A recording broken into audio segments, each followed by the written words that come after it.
times we find ourselves in situations where we've known someone for a long time and we're very friendly with them, and they could be members of a family, they could be people that we work with, they could be people that we live close in our neighborhoods. And all of a sudden something happens and there's a big misunderstanding. But that converts into angry exchange of words.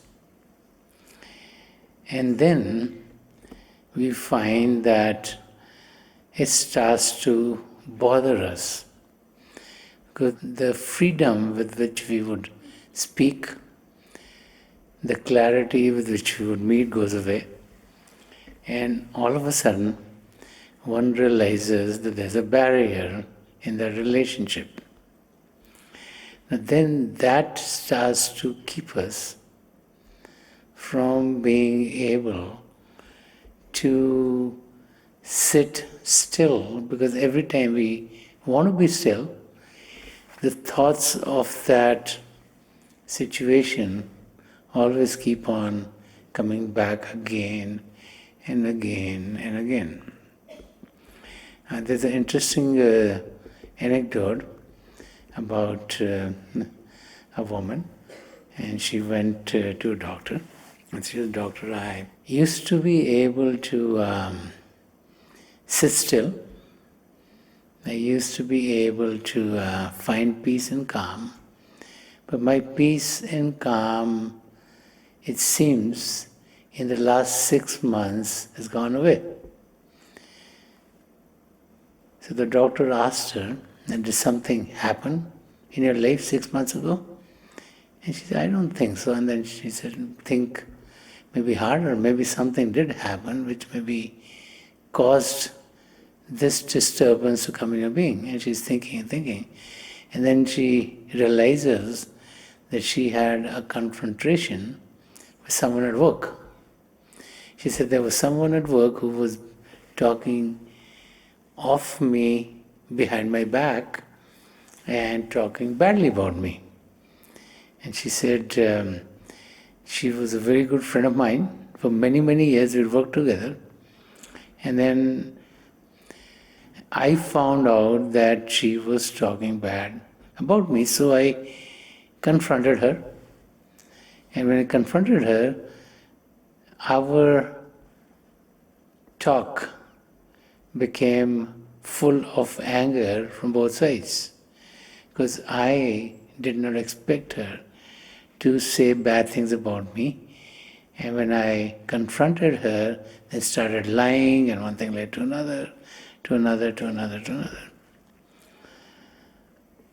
So the doctor told her that, "I have a suggestion for you as to what to do in that relationship." He said, "My suggestion to you is that even though you had a big argument with her, and even though since that time you might not be talking to her, but I suggest that you go and ask for her forgiveness." And so the patient got pretty upset. He said, "Why should I ask for forgiveness? She's the one who's talking about me. She's the one who says bad things about me. She's the one who should come and ask forgiveness of me." And the doctor told her that if you don't ask for forgiveness, then it is going to haunt you. And she said, "What did I do to ask forgiveness?" And he said, "Ever since you had that interaction, I'm sure you've been thinking bad things about that friend of yours." And she said, "No, I didn't talk to anyone bad about her." But he said, "You must be thinking bad thoughts about her because you feel like you've been betrayed." And he said, thoughts are very, very important also, because the thoughts also send a vibration into the system, and without your having to say anything or do anything, the effect of those thoughts can be very lethal. So he said, I suggest that you just go there once and ask for forgiveness from this person. And so she thought about it, and she went and she asked for forgiveness of that friend. And when she asked for forgiveness, the other woman was taken aback, because she knew that she's the one who's saying bad things about her. And she said, no, why should you ask forgiveness? I'm the one who's saying bad things about you.